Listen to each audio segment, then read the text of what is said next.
place wants to drown me. I'm losing myself. I have to fight it. I have to remember. The clicker. The light switch. I lost it. But I have the lamp now. The lamp the switch was cut from. This place is a nightmare. Not real, and yet more real than anything. A danger in the horror reel. It feeds off my mind. Twisting whatever it takes into psychotic reality. I'm trapped here. I write to escape. I've tried this many times, written countless stories, forgotten how many. I keep failing, but I must keep trying. I use the story to dive deeper. Every word I write is a step forward on this spiral into darkness.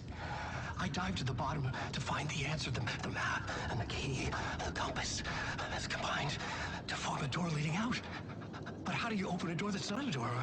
At the bottom of an ocean that's not an ocean, and a lake that's not a lake.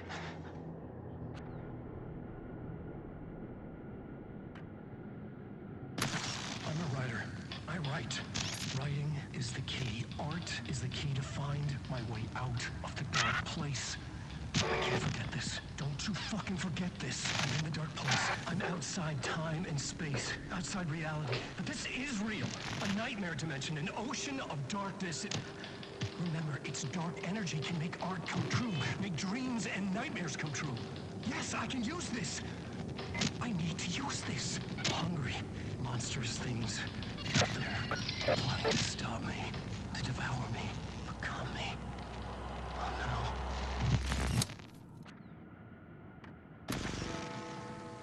The memory is fading like a dream. I must hold on to it. I remember an awful beacon in the darkness, the scene of a ritualistic murder site in the subway tunnels. Is it a previous draft of my writing? Must be. I've been trying to shape the dark place around me, but so much fades away. Even my memory of the process, washed away by dark waves.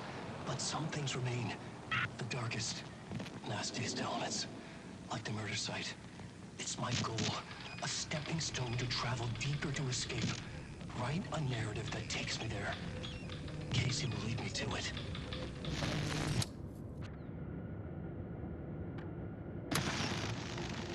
The dark presence is out there.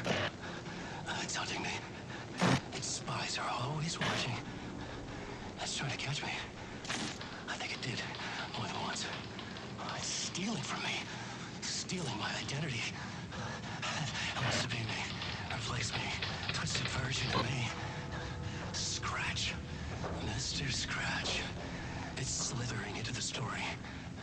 Once it's in the story, I have to use it to keep the story true. It got in. I have to make the story darker now. But that gives it power. That's bad. I don't want that. But I have no choice. It's an arms race. All right, now keep it together. Damn it. I'll be the first one to cross the finish line. I have to beat the devil at his own game.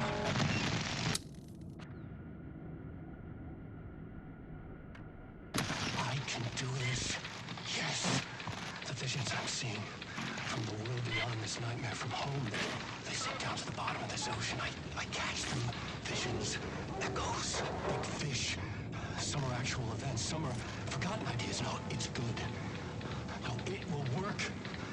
They're my inspiration, elements for my story to make it more true, even the parts that are true. I must change reality to escape. The writing has to be just right, or else it'll all just wash away.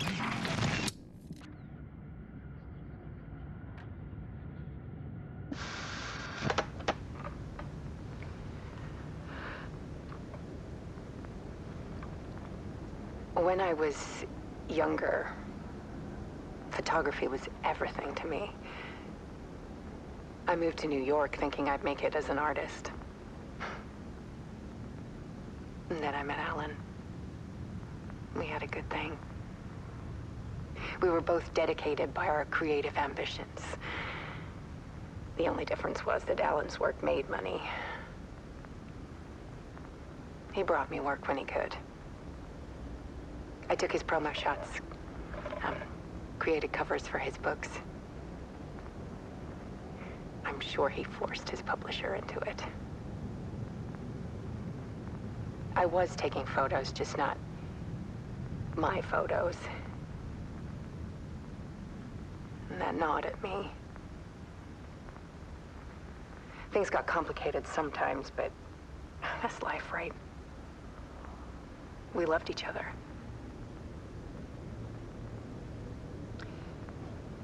Then Alan hit a block.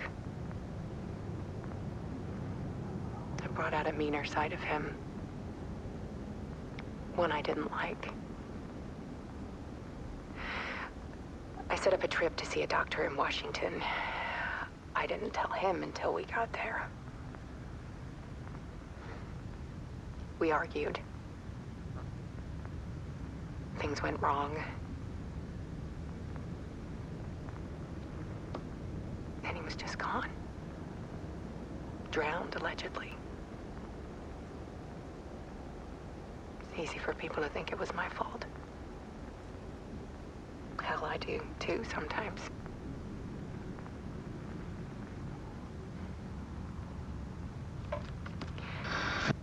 About 6 years ago, I started hearing noises in the night. Typewriter keys clacking. Voices. Alan was back. Haunting me.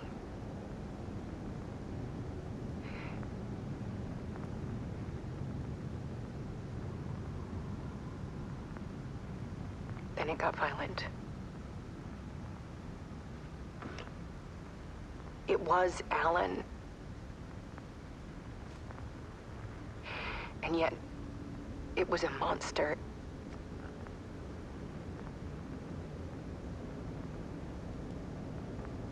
He always did have anger in him.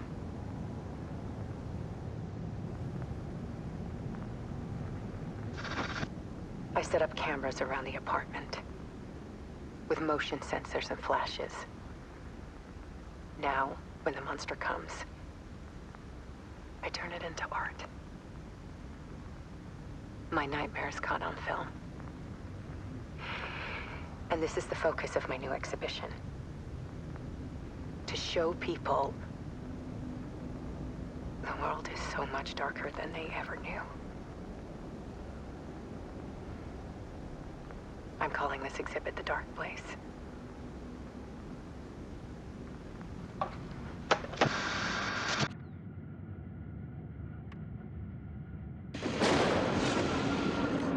Night Springs, a special place, a shifting space, existing in a countless number of parallel realities. Sometimes a quaint small town, sometimes a hulking metropolis. Different every time we set upon the road that leads us there. And yet, like a half-remembered echo of a fading dream, always familiar to us. These are the stories that take place there. Awe-inspiring, macabre, terrifying, heartbreaking, nail-biting, absurd, and thrilling. Sometimes all of these things at once. A haunting new season of mind-bending episodes written by Alan Wake. I am your host, Orland Orr, and I will see you soon in Night Springs.